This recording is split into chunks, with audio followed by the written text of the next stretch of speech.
Hello friends, कैसे हैं आप सब। मैं अनूप कुमार शुक्ला स्वागत करता हूं चंद्रावती क्लासेस के ऑनलाइन प्लेटफॉर्म पर। दोस्तों, जैसा कि मैंने आप लोगों को बताया हुआ है, मैं आप लोगों के लिए रोज प्रतिदिन बैंक, एसएससी, रेलवे और यूपीपी की तैयारी करने वाले दोस्तों के लिए करंट अफेयर्स, जीके और जीएस की बहुत ही इम्पोर्टेंट क्वेश्चनों की सीरीज लेकर आता रहूंगा। तो दोस्तों, उसी क्रम में आज मैं आप लोगों के लिए उत्तर प्रदेश स्पेशल से पूछे जाने वाले प्रश्नों की जो श्रृंखला है, उसमें आज हम लोग जो है उत्तर प्रदेश के महत्वपूर्ण लोक नृत्य एवं गीत के को लेके आप लोगों के सामने प्रस्तुत हुआ हूँ। दोस्तों, विभिन्न एग्जामों में जो उत्तर प्रदेश में जो जितने भी एग्जाम्स होते हैं, उसमें उत्तर प्रदेश स्पेशल के क्वेश्चंस जरूर पूछे जाते हैं।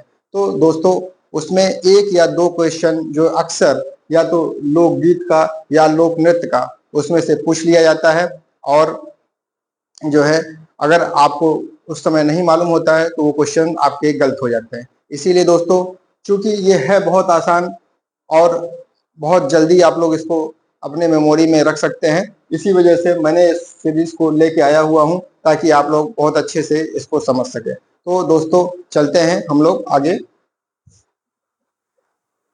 दोस्तों, उत्तर प्रदेश के महत्वपूर्ण लोक नृत्य एवं संगीत, एक तरफ हम लोगों ने लोक नृत्य लिया हुआ है, दूसरी तरफ लोकगीत लिया हुआ है।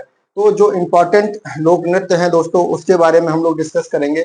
सबसे पहला है चरकुला। चरकुला बहुत इंपॉर्टेंट जो है लोक नृत्य है दोस्तों। ये कहाँ पे किया जाता है? चरकुला नृत्य जो है ब्रजभूमि में किया जाता है। ठीक है दोस्तों, इसमें होता क्या है, महिलाएं जो होती हैं वो सर पे एक पहिया होता है, पहिया को सर पे रख के उस पे एक के ऊपर एक मटका रखती हैं, और उसके बाद वो आपस में मिल के गोल गोल जो है नृत्य करती हैं। तो उस नृत्य को चरकुला नृत्य कहा जाता है, और ये कहाँ पे किया जाता है? ब्रज क्षेत्र में। ये बहुत इंपॉर्टेंट क्वेश्चन है दोस्तों, अक्सर ये पूछा जाता है एग्जामों में, आप लोग को ये याद रखना है। उसके बाद पाई डंडा लोक नृत्य है दोस्तों। ये पूछ लेगा क्वेश्चन एग्जाम में कि पाई डंडा लोक नृत्य किस क्षेत्र में किया जाता है? पूर्वी उत्तर प्रदेश में, बुंदेलखंड एरिया में, रुहेलखंड में, इस तरीके से ऑप्शन देगा और आपसे पूछेगा तो आपको बताना है बुंदेलखंड भाग में। बुंदेलखंड भाग में पाई और डंडा, यह किस समुदाय से संबंधित है दोस्तों? तो अहिर जाति के लोग इसमें जो है भाग लेते हैं, और ये इनके हाथों में लठ होता है, और लठ के कोई माध्यम से लठ को वो भांजते हैं, तो उसके साथ लठ के माध्यम से नृत्य करते हैं। उसी को इसको पाई और डंडा नृत्य कहा गया है। ठीक है दोस्तों, ये अहिर समुदाय के द्वारा ये किया जाता है और लठ के माध्यम से किया जाता है, इसीलिए पाई डंडा इसको रखा। कहाँ पे किया जाता है? बुंदेलखंड में। दूसरा दोस्तों, ये बहुत इंपॉर्टेंट है, राई नृत्य। राई जो है लाई लोक नृत्य, ये भी बुंदेलखंड में होता है, और ये महिलाओं का नृत्य होता है। महिलाएं मयूर मयूर के रूप में, जैसे मोर होता है नृत्य करता है, उसी तरीके से मयूर के नृत्य में मयूर की तरह ये महिलाएं नृत्य करती हैं। और ये कृष्ण जन्माष्टमी के अवसर पर ही किया जाने वाला लोक नृत्य है। तो महिलाएं मयूर की तरह नृत्य करती हैं, किसमें? राई नृत्य कहाँ होता है? बुंदेलखंड में। ये महिलाओं द्वारा किया जाने वाला नृत्य होता है।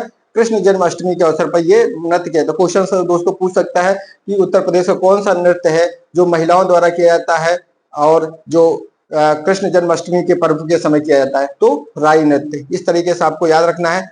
दीपावली नृत्य एक होता है दोस्तों, जैसे दीपावली त्योहार होता है, लेकिन दीपावली नृत्य ये दीपावली के अवसर पर किया जाता है, इसलिए दीपावली लोक नृत्य इसको रखा गया है। ये भी बुंदेलखंड एरिया में ही किया जाता है, और अहिर समुदाय के द्वारा ही किया जाता है। और ये भी दीपावली के अवसर पर सर पे दीपक रख के, ये जो समुदाय के लोग हैं ये सर पे दीपक रख के नृत्य करते हैं, इसीलिए इसे दीपावली नृत्य कहा जाता है। ठीक है दोस्तों, और सैरा नृत्य भी बुंदेलखंड के में ही किया जाता है। यह कृषक समुदाय के द्वारा डंडा लेकर किया जाता है। ठीक है दोस्तों, डंडा लेके सैरा नृत्य को भी कृषक समुदाय द्वारा डंडा लेके किया जाता है। इसमें लड़के और लड़कियां आपस में भाग लेते हैं, और सैरा नृत्य में ही दोस्तों ये जब फसल बन के तैयार हो जाती है तो उसको काटने के लिए इंद्र देवता की पूजा करते हैं, और इंद्र देवता को प्रसन्न करके उसके बाद अपने फसलों की कटाई करते हैं। तो दोस्तों ये किसमें है? सौरा नृत्य। ये सौरा नृत्य बहुत इंपॉर्टेंट है, ये भी आप देख सकते हैं कि इंद्र की पूजा किस नृत्य में किया जाता है? तो सौरा नृत्य में। ठीक है दोस्तों, इसी तरह कार्तिक गीत है। कार्तिक गीत इसको इसलिए कहा गया है क्योंकि इसका पूरा है नाम ही कार्तिक गीत कहा है, इसमें गाया भी जाता है और नाचा भी जाता है, तो इसलिए इसको कार्तिक गीत कहा गया है। कार्तिक गीत लोक नृत्य ये भी बुंदेलखंड में होता है। और इसमें क्या होता है दोस्तों कि दो बुंदेलखंड की महिलाएं होती हैं या पुरुष होते हैं, ये जो है श्री कृष्ण के और गोपियों के बीच में जिस तरीके से रासलीला होती थी उस तरीके से ये लोग आपस में करते हैं और उसके माध्यम से नृत्य करने का प्रयास करते हैं, मतलब करते ही है, उस तरीके का नृत्य करते हैं कृष्ण और गोपियों के संवाद के फॉर्म में। तो ये कार्तिक गीत होता है। इसी तरह कर्मा नृत्य दोस्तों बहुत ही ज्यादा इंपॉर्टेंट है, इसको भी आपको इंपॉर्टेंट में रखना है। कर्मा नृत्य, कर्मा नृत्य ये कहाँ पे किया जाता है, ये क्वेश्चन आता है दोस्तों कि उत्तर प्रदेश में कर्मा नृत्य किस जिले से संबंधित है, तो आपको याद रखना है ये कहाँ पे, मिर्जापुर और सोनभद्र के इलाके में ये कर्मा नृत्य किया जाता है। किसके द्वारा किया जाता है, तो मिर्जापुर और सोनभद्र जो है एक तरह देखा जाए तो पहाड़ी और जो है क्या कहते हैं वनों से आच्छादित क्षेत्र है और वहां पे खरवार और कोल जनजाति पाई जाती है। कौन सी दोस्तों अभी हम आपको जब जनजाति उत्तर प्रदेश की जनजातियों के बारे में पढ़ाएंगे तो वहां पे आपको इसके बारे में भी बताएंगे कि कौन से जिले में कौन कौन सी जनजाति पाई जाती है, क्योंकि इस पर भी क्वेश्चन आता है। तो अगली सीरीज में हम लोग उत्तर प्रदेश की जनजातियों के बारे में चर्चा करेंगे। तो यहाँ पे खरवार और कोल जनजातियों के द्वारा मिर्जापुर और सोनभद्र में कर्मा जो है नृत्य किया जाता है। ये बहुत इंपॉर्टेंट क्वेश्चन है दोस्तों, इसको याद रखें। चौरसिया नृत्य दोस्तों ये जौनपुर में किया जाता है। ये कुम्हारों के द्वारा, जो लोग बर्तन बनाते हैं उनको कुम्हार कहा जाता था पहले, तो कुम्हारों के द्वारा चौरसिया नृत्य किया जाता था। कहाँ पे, ये जौनपुर का है, इसको भी आपको याद रखना है। नटवरी नृत्य, नटवरी नृत्य दोस्तों पूर्वी उत्तर प्रदेश में किया जाता है।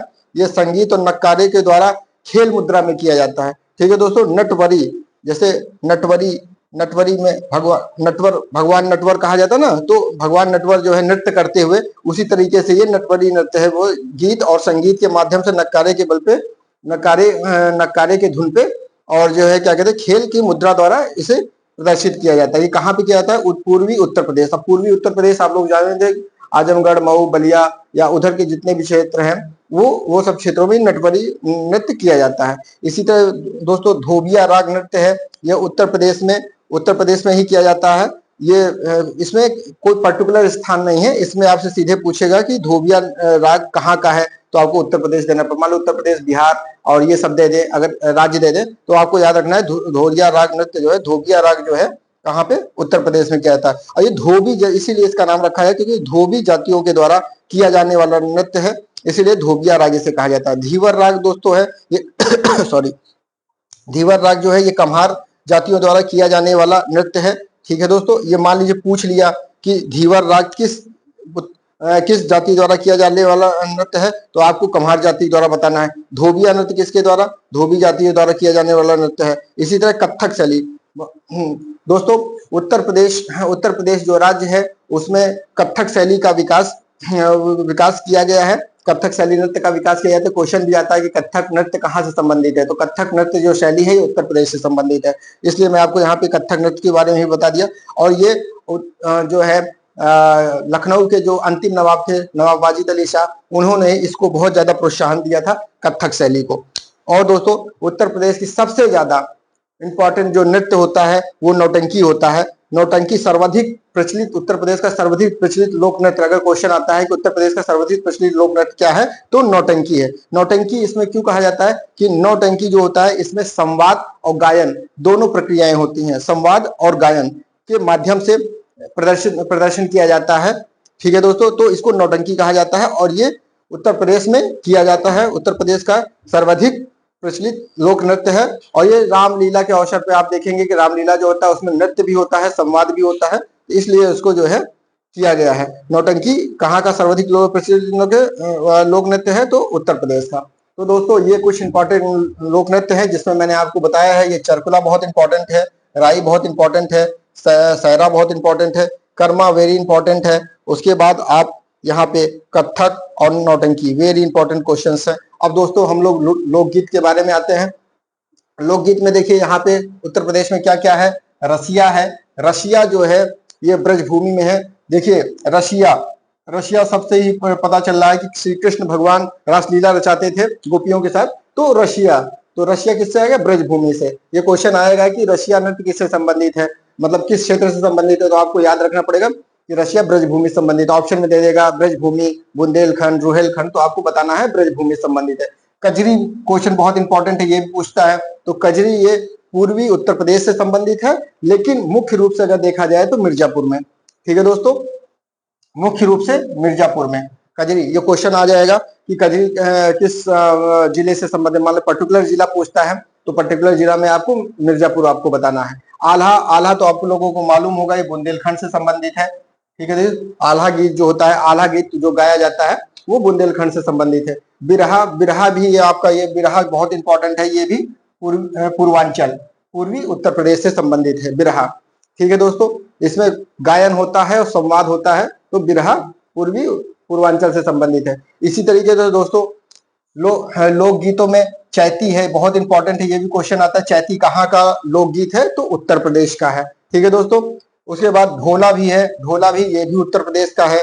पूरन भगत जो है ये भी उत्तर प्रदेश का लोकगीत है। और भर्तहरी, ये भी भर्तहरी जो है ये भी उत्तर प्रदेश का लोकगीत है। तो दोस्तों इस पे ये क्वेश्चन बन जाता है कि जैसे क्वेश्चन दे देगा कि इनमें से कौन उत्तर प्रदेश का लोकगीत नहीं है, तो चैती, ढोला, पूरन भगत और भर्तहरी ये ऑप्शन में दे, उसमें कोई और दूसरे राज्य का अगर डाल देता है तो हमको उसमें से बताना पड़ता है इसमें से कौन सा लोक नहीं है। और फिर कभी कभी होता है कि अलग राज्यों का लोकगीत दे देता है, उसमें इसको डाल देते हैं उत्तर प्रदेश, तो आपको बताना पड़ता है कि हाँ इसमें से कौन सा उत्तर प्रदेश का लोकगीत है। इस तरह चैती, ढोला, पूरन भगत और भर्तहरी ये जितने भी लोकगीत हैं ये उत्तर प्रदेश के हैं, आपको याद रखना है। रशिया कहाँ, बहुत इंपॉर्टेंट है, ब्रजभूमि में है। कजरी पूर्वी उत्तर प्रदेश का है, जिसमें से मिर्जापुर बहुत इंपॉर्टेंट है, और बिरहा ये भी पूर्वांचल से संबंधित है। ठीक है दोस्तों, एक राहुला है दोस्तों, राहुला ये बहुत इंपॉर्टेंट है, ये भी, ये लोक नाटक है।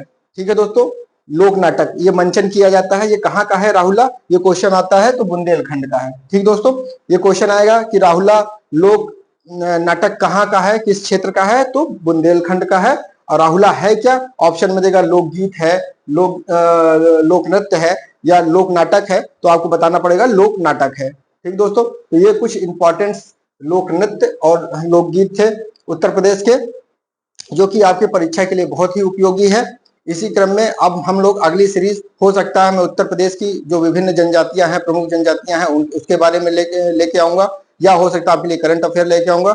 जो भी संभव मुझसे बन पड़ेगा वो मैं अगले सीरीज में आप लोग के लिए, जो बहुत इंपॉर्टेंट सीरीज होगी, उसको आप लोग के लिए लेके आऊंगा। तो दोस्तों आपको ये वीडियो कैसी लगी, अगर आपको पसंद आई हो तो लाइक, कमेंट और सब्सक्राइब करें, अपने दोस्तों तक इसको पहुंचाएं ताकि उनको भी इसका लाभ मिल सके। तो इसी के साथ जय हिंद, जय भारत।